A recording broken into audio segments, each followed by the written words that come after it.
Am I audible, students? So your sound is breaking. Am I audible now? Yes, sir. Yes, sir.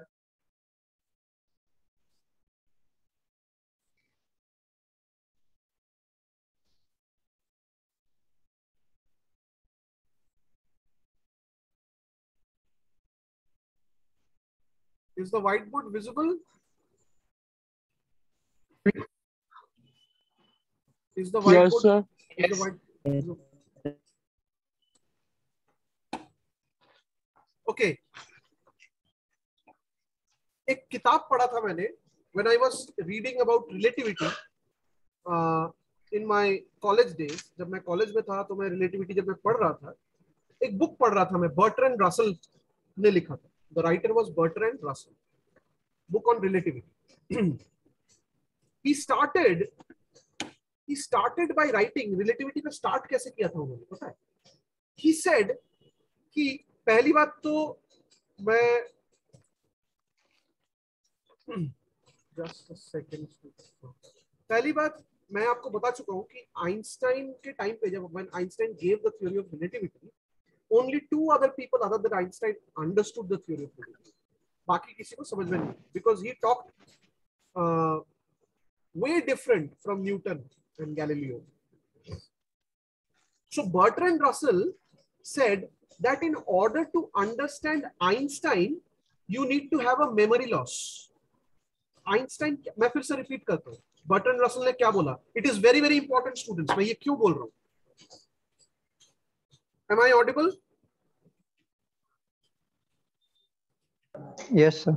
Yes, sir.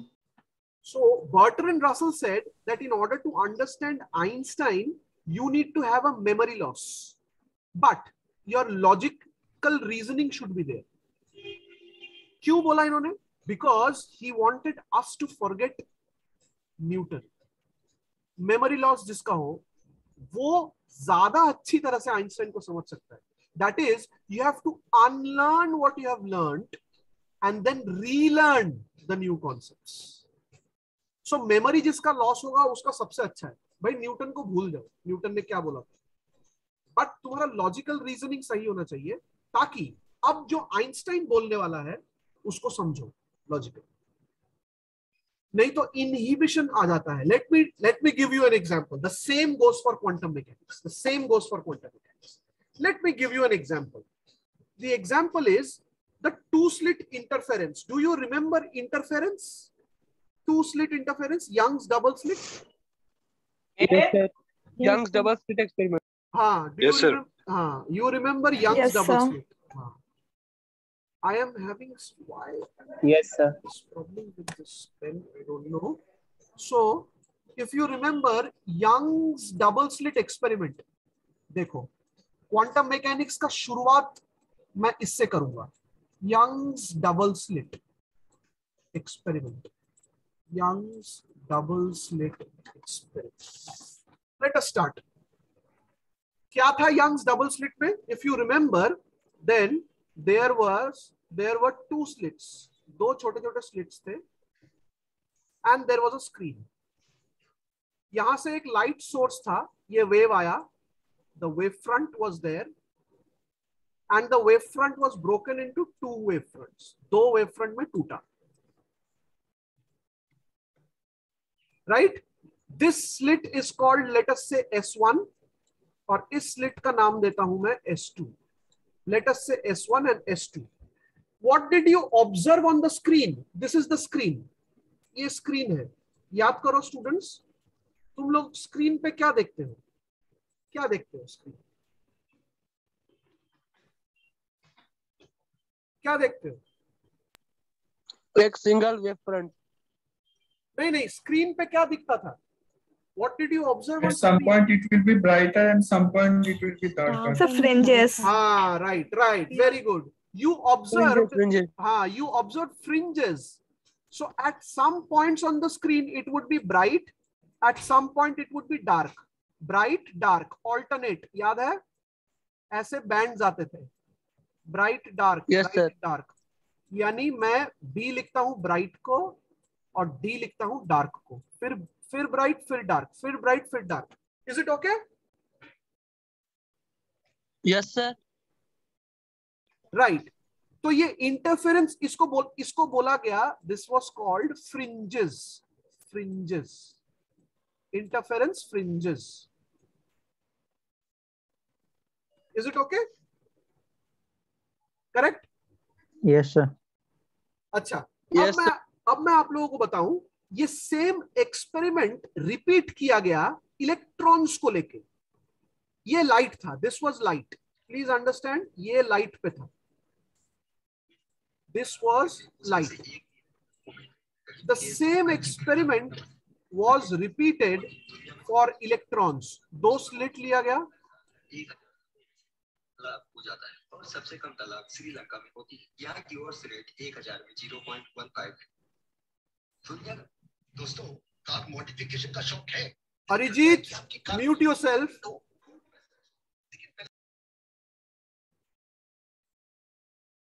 So the same was repeated with electrons. Let me tell you. क्या किया गया, यहां पे एक electron gun रखा गया, electron gun, that was firing electrons, one electron at a time. इसको इस तरह से कंट्रोल किया गया. This is a gun, electron gun, जो कि इलेक्ट्रॉन फायर करता है. It was firing electrons one at a time. कुछ देर के बाद पता है क्या देखा गया स्क्रीन पे? ये स्लिट S1 है, दो स्लिट्स रखे गए, same Young's double slit. Light की जगह इलेक्ट्रॉन्स को यूज किया गया. कुछ देर बाद स्क्रीन पे वही ब्राइट और डार्क फ्रिंज दिखा. Do you know that? Bright dark, bright dark. So how is it possible? एक सेकंड. अब आप लोग क्वेश्चन करोगे, ये ब्राइट डार्क क्या है? ब्राइट का मतलब है, यहां पे ब्राइट का मतलब वो ब्राइट लाइट नहीं, यहां पे ब्राइट का मतलब है ज्यादा इलेक्ट्रॉन्स हिट कर रहे हैं. यहां पे बहुत इलेक्ट्रॉन्स आके हिट कर रहे हैं. भाई यहां पे ब्राइट का मतलब क्या था? इस केस में ब्राइट का मतलब था बहुत ज्यादा लाइट आ रहा है. डार्क का मतलब क्या है? लाइट नहीं आ रहा है. The absence of light is darkness, and when there is very too much light, it is bright. Similarly, when it was done with the help of electrons, तो स्क्रीन पे क्या देखा गया कुछ देर के बाद, कि एक पोर्शन ऑफ द स्क्रीन पे इलेक्ट्रॉन बहुत ज्यादा आ रहे हैं, फिर उसके बाजू में next to it there was no electron, absence of electrons. Then next to it there was again a high density of electrons मिला, फिर उसके नेक्स्ट में इलेक्ट्रॉन्स का एब्सेंस मिला, यानी ब्राइट डार्क, ब्राइट डार्क. यानी what did you get? You got fringes also with electrons. लेकिन electrons के केस में वो फ्रिंजेस था high density of electrons, low density of electrons. यानी कुछ कहीं पे इलेक्ट्रॉन्स का नंबर जो है that is very high, and places there was very very few electrons, that is dark. So you got bright and dark, bright and dark. You got interference fringes for electrons. So experimenters को electrons का भी interference fringe मिला, electrons का भी interference fringe मिला. Now let me ask you a question. Let me ask you a question. Do you think that ये जो interference fringes मिल रहा है, ये दो इलेक्ट्रॉन्स, एक इस स्लिट से और दूसरा इस स्लिट से, ये दोनों इलेक्ट्रॉन्स आपस में इंटरफेयर कर रहे हैं तो ये फ्रिंज मिल रहा है, या एक ही इलेक्ट्रॉन दो स्लिट से साइमल्टेनियसली जा रहा है तब जाके ये मिल रहा है? Do you want me to repeat the question?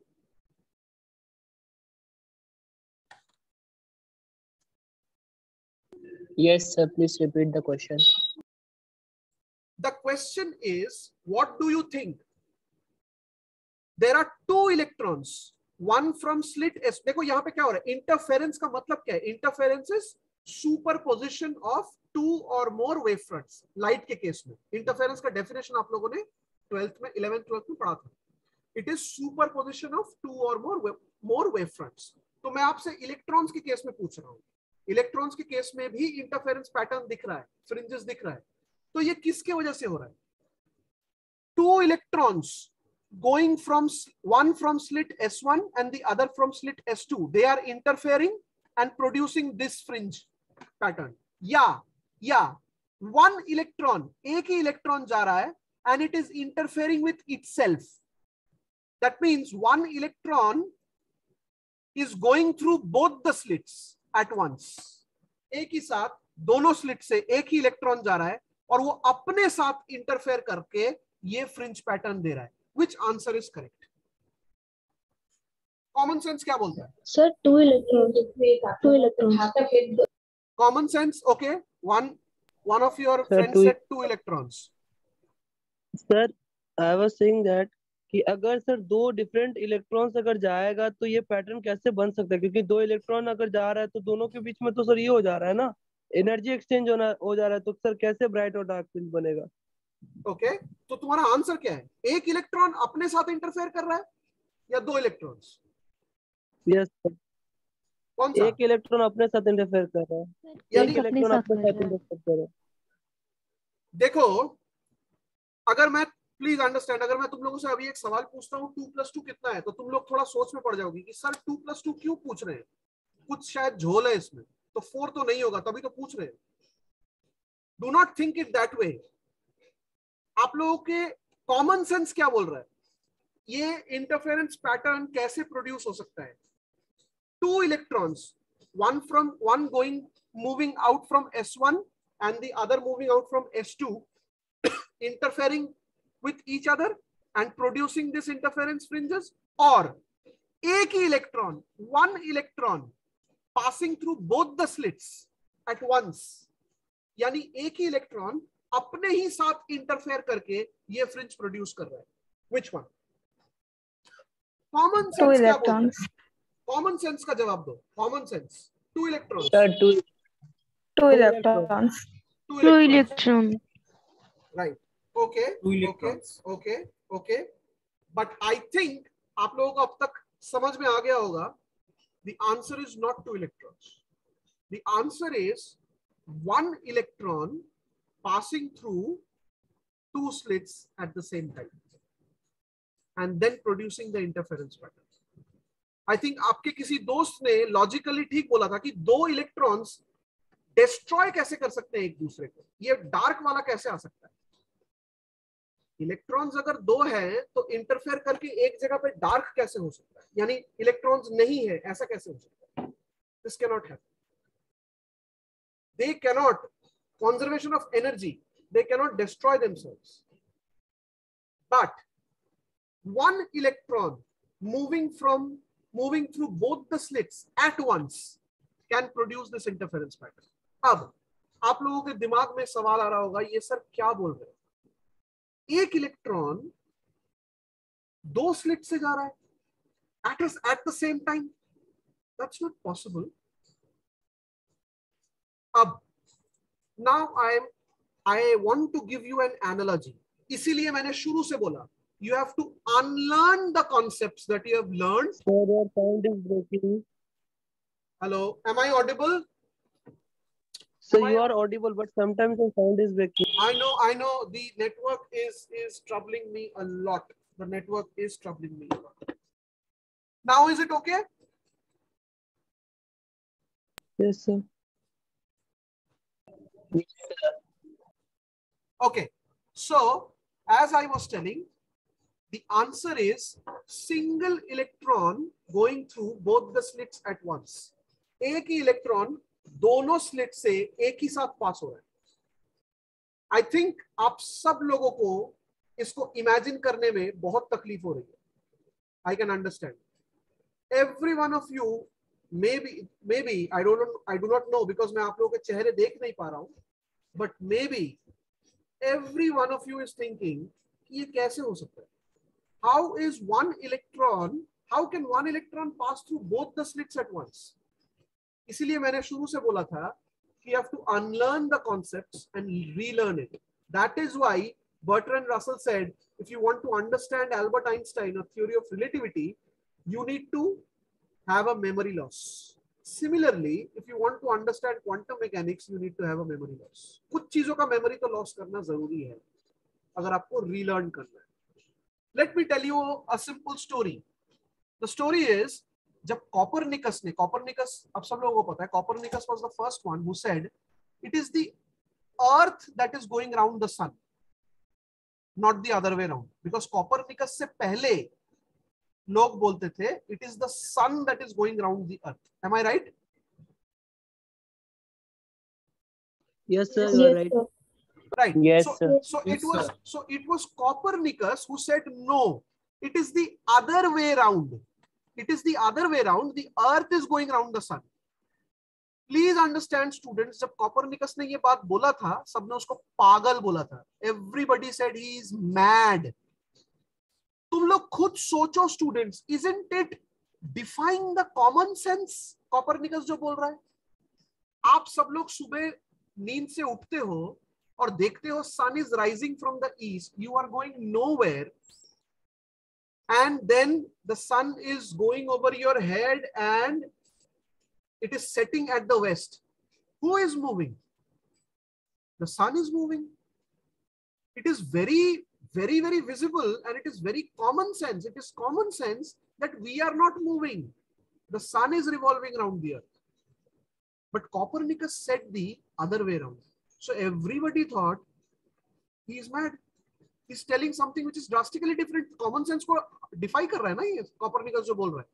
Copernicus is telling no, earth is going around the sun. But people are seeing this कि हम तो कहीं नहीं जा रहे. We are standing still on earth. It is the sun which is going around, rising in the east, setting down in the west.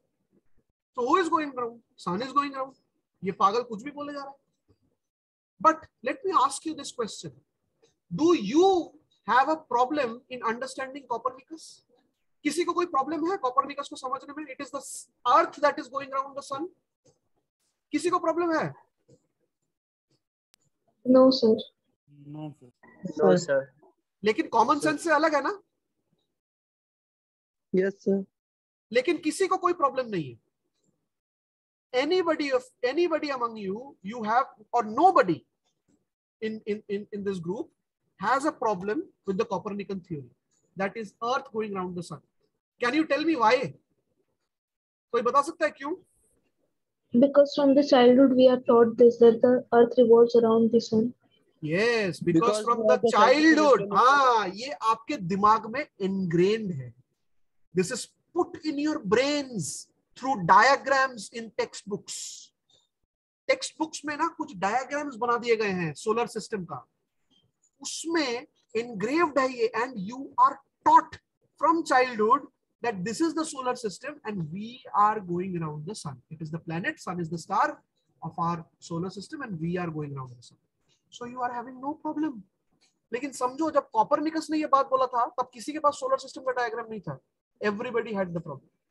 But we do not have the problem. We do not have any problem in understanding Copernican theory because we are growing up with Copernican theory.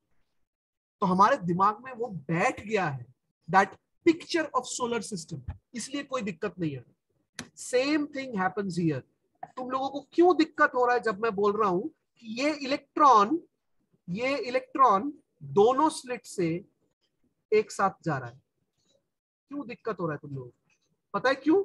Because from your childhood in your science textbooks you are taught that electron is a particle, है ना?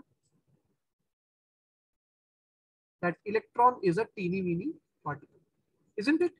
कुछ ऐसा बनाया होगा Yes. Atom के चारों तरफ. तो आप लोगों को लग रहा होगा कि आप लोगों को अभी लग रहा होगा, now what is sir saying? Can this particle go through both the slits? But it cannot break up and go through both the slits, right? So there lies the problem. That is why you are unable to imagine when I'm telling you that a single electron is interfering with itself, it is going through both the slits at once. You are having difficulty in understanding that concept because you are taught from childhood that the electron is a particle. That's the problem.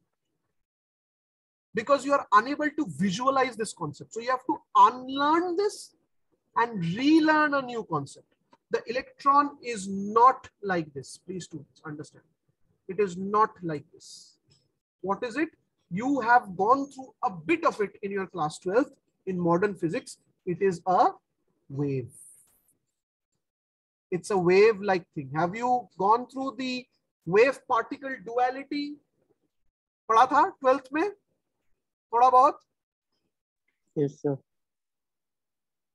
Please understand. Yes, sir. The electron is not like a particle. It is not like this. It's a wave. और wave तो बहुत सारे जगह से एक साथ जा सकता है. It is also a wave. That is why ये interference pattern दिख रहा है. ये wave है तभी तो दिख रहा है. So the electron is basically a wave. अब आप लोग सवाल बहुत सारे आप लोगों के दिमाग में चल रहा होगा. वेव मतलब किस चीज का वेव? कैसा वेव? एक इलेक्ट्रॉन टूट के वेव बन जाता है? No. I will try to answer each question of yours. ये किस चीज का वेव? मैं ये किस वेव की बात कर रहा हूं? What kind of a wave is this? What is the strange feature? यानी basically what I am trying to say is, please, the crux of the matter is, what I am trying to say is the electron is present at multiple places at the same time. Isn't it strange? Isn't it weird? But that is true. तभी ये interference pattern दिख रहा है, नहीं तो नहीं दिखता. कोई मुझसे क्वेश्चन पूछ रहा था क्लासिकल फिजिक्स तो सही है, कहां गलत प्रूव हो रहा है? यहां पे. अगर क्लासिकल फिजिक्स सही होता तो इलेक्ट्रॉन पार्टिकल होता, और अगर इलेक्ट्रॉन पार्टिकल होता तो ये फ्रिंज पैटर्न नहीं दिखता. This fringe pattern is proving that the electron is behaving as a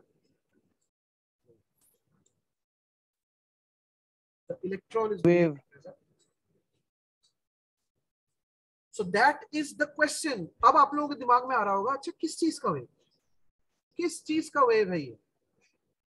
Okay, let me give you another example, or let me ask you another question, very interesting question, so that we can understand it. I have a box.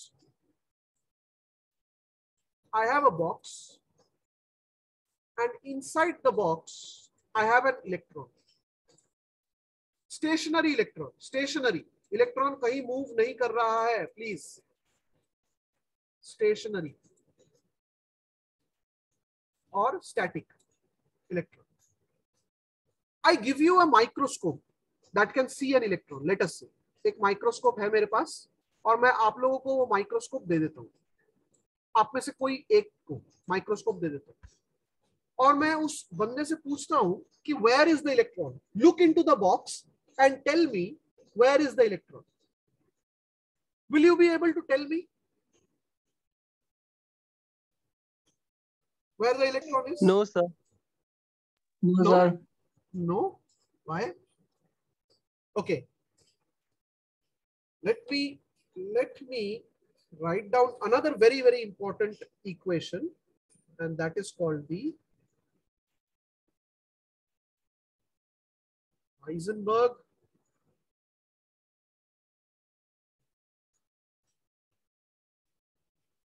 I don't know why is this happening.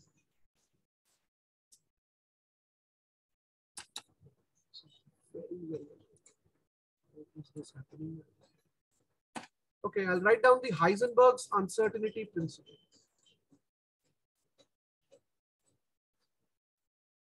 Heisenberg's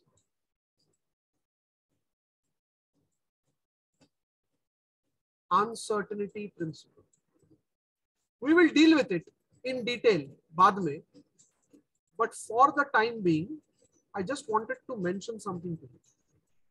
Heisenberg's uncertainty principle क्या बोलता है? It says delta x into delta p is greater than equal to h, Planck's constant. Have you come across this equation? In equation कोई आया है? पता है सबको? Yes, sir. Yes, sir. Yes, sir. Chemistry में. H is the Planck's constant. Yes.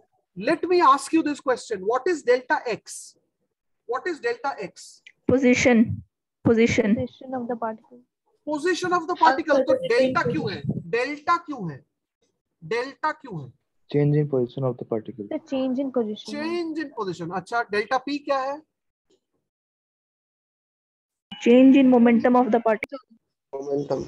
No no no Change in अब momentum. No no अब अच्छी तरह से समझ। Uncertainty of हाँ, momentum. Uncertainty, right. इस स्टेटमेंट को समझो, ये स्टेटमेंट है Heisenberg's uncertainty principle. Please understand, delta X, कोई आप लोगों से पूछे what is delta X, delta X is the uncertainty in the measurement of position of a particle. I repeat, delta x is the uncertainty in the measurement of position of a particle. What is delta p? Delta p is the uncertainty in the measurement of momentum of a particle. यानी अगर आप particle के position को नापने जाओगे, position को, तो उस मेजरमेंट के प्रोसेस में जो अनसर्टेनिटी होगा, that is delta x. Similarly, अगर आप पार्टिकल के मोमेंटम को नापने जाओगे, if you want to measure the momentum, the uncertainty in the measurement is of momentum is delta p. Am I clear to everybody? Yes, sir. Okay. Now coming to this question once more. मेरे पास एक box है, मैं दोबारा आता हूं इस पर। Now look at the significance. I have a box and I have an electron sitting inside the box, stationary, move नहीं कर रहा है, and I have a microscope which can see or which can observe the electron. And I tell one of you, मैं IT के किसी एक student को बोलता हूं कि अच्छा ये माइक्रोस्कोप लो और बॉक्स के अंदर झांक के बताओ इलेक्ट्रॉन कहाँ है।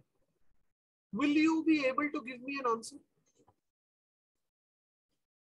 बोलो। No, sir. हाँ? Anybody else? Sir, if electron is not moving, it is stationary, हाँ, then सर शायद ही देख पाएंगे, क्योंकि इलेक्ट्रॉन तो एक वेव है ना, वो मूव कैसे नहीं करेगा, ये बात है ना। yeah, okay, but that is the point. That is what I'm trying to make the point. अच्छा, what will happen? Let me tell you. आप मेरे को एक पोजीशन बताएंगे, you will say, अच्छा अगर मान लो इलेक्ट्रॉन ये सिर्फ x एक्सिस में ही हो सकता है, this is the x axis. You will say, कोई एक बंदा देख के बोलेगा, yeah, I have seen the electron and the electron is here.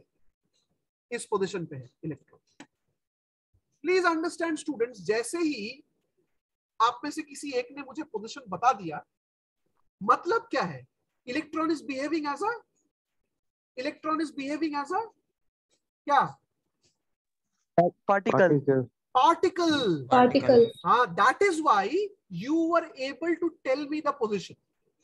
अब मैं बोलता हूं अच्छा ठीक है, I make 60 carbon copies, 60 copies, IT में 60 स्टूडेंट्स हैं, I make 60 copies of this same box.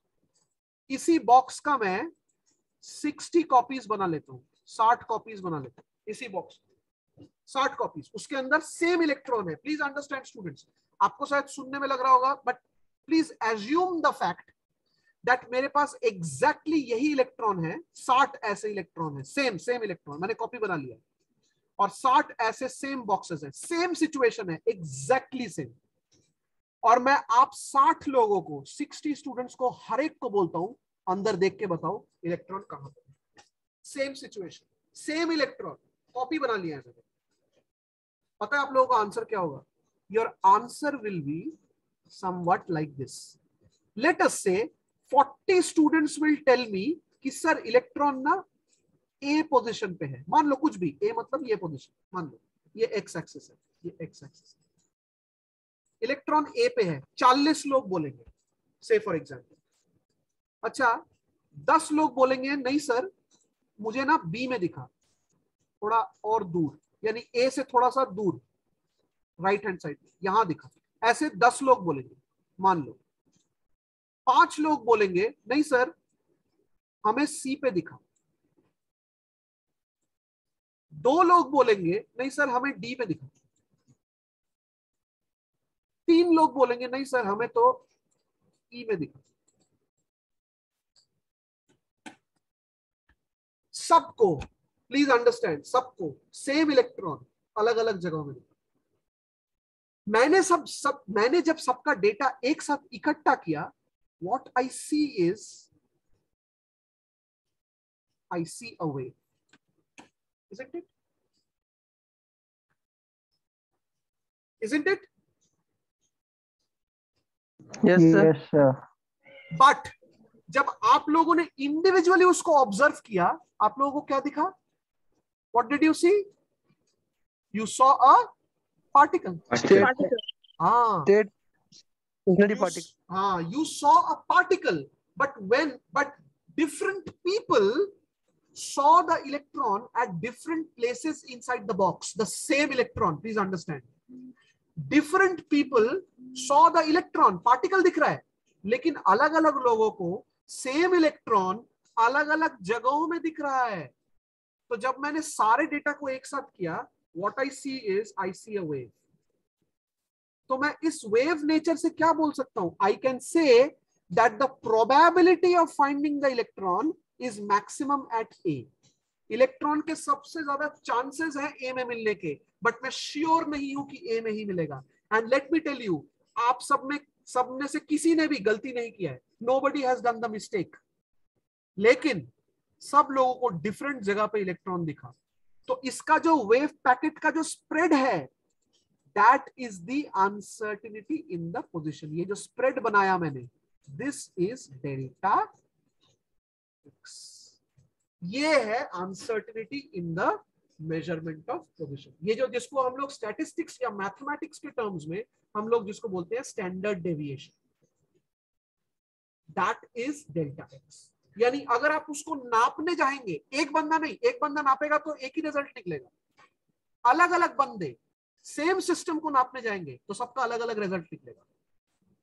और तब जब एक साथ करके हम लोग उसका स्टैंडर्ड डेविएशन निकालेंगे, that standard deviation is going to give me the uncertainty in the measurement of position. Similarly, if you are trying to measure the momentum, different people will measure the momentum of the same electron differently, and there will be an uncertainty in the measurement of momentum, and that is called delta.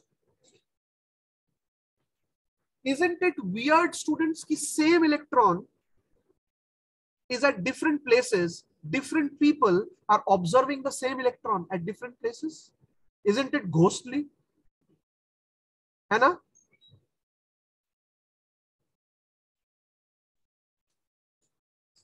Isn't it strange? Yes, sir. Yes, sir. Yes, sir. Yes. सोचो अगर ये चीज हमारे world में हो जाता तो, if electrons could talk, then imagine कि वो कैसे बात कर रहे होते हैं एक दूसरे के साथ। एक इलेक्ट्रॉन दूसरे इलेक्ट्रॉन के लिए बोलता है, वो यहाँ है, दूसरा इलेक्ट्रॉन बोलता नहीं, वो तो वहां है। Thank God they cannot talk, they cannot tell their dilemma, they cannot tell the strangeness that they experience. सोचो अगर यही एक्सपीरियंस हम लोग क्लासिकल वर्ल्ड में फील कर पाते, या हम लोगों के सेंस, हम उसको सेंस कर पाते, तो कितना वियर्ड होता। एक क्लास में आप सब लोग बैठे हो, 10 बंदे बोल रहे हैं सर तो यहाँ खड़े हैं, और 10 बंदे बोल रहे हैं नहीं सर वहां खड़े हैं। Different people are seeing the teacher at different places. How weird it would have been. तो सोचो इलेक्ट्रॉन का वर्ल्ड कितना वियर्ड है। That is what is happening. Sir, this is what I was asking, that there is uncertainty in position and momentum, and we don't observe this in real world. So how is it possible that everything is made up of quantum mechanics? I'll answer that question.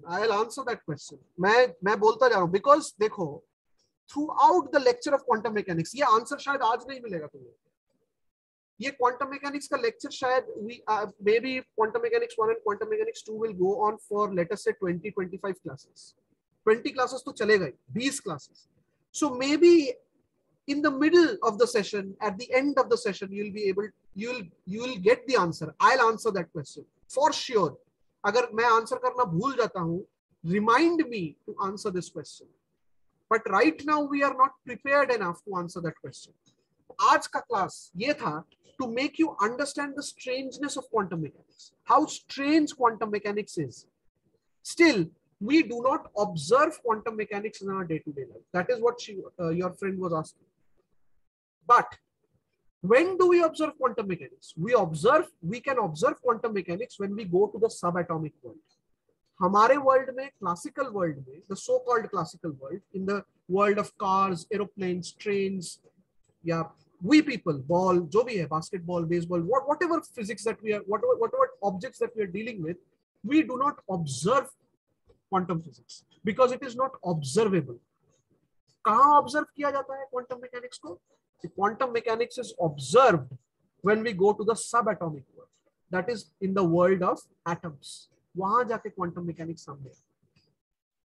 और मैं ये क्यों बोल रहा हूं कि if quantum mechanics was not correct we would not have existed.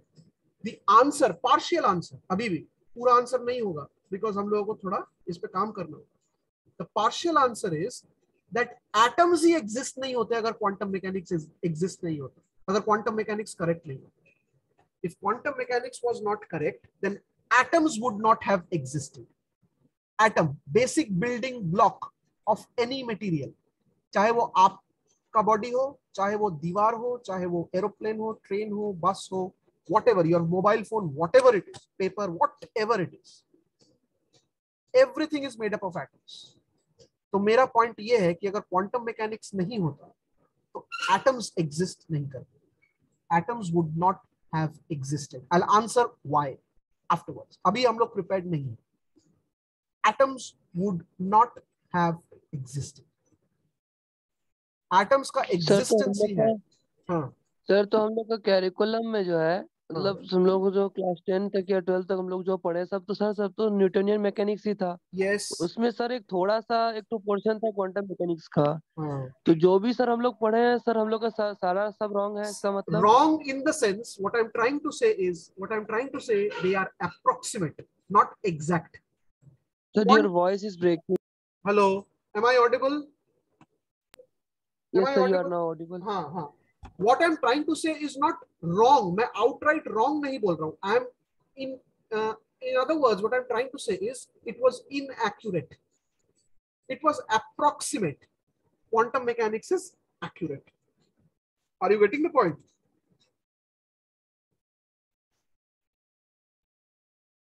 Am I audible? Yes sir, I'm getting. Right. Now So, I'm getting sir actually because right. मैं confused हो गया था. So we will do in detail. हम लोग quantum mechanics detail में पढ़ेंगे. Start कैसे हुआ, कैसे उसका developments हुआ, we'll study in detail. But right now, this class was intended to make you understand the strangeness of quantum mechanics. Quantum mechanics कितना strange है, और भी बहुत सारे features बाद में बाहर आएंगे. But this was just the introduction. Okay. Yes sir. And I hope the network is better the next time that I'm taking class, because it is terrible today. It was terrible today. I had too many problems.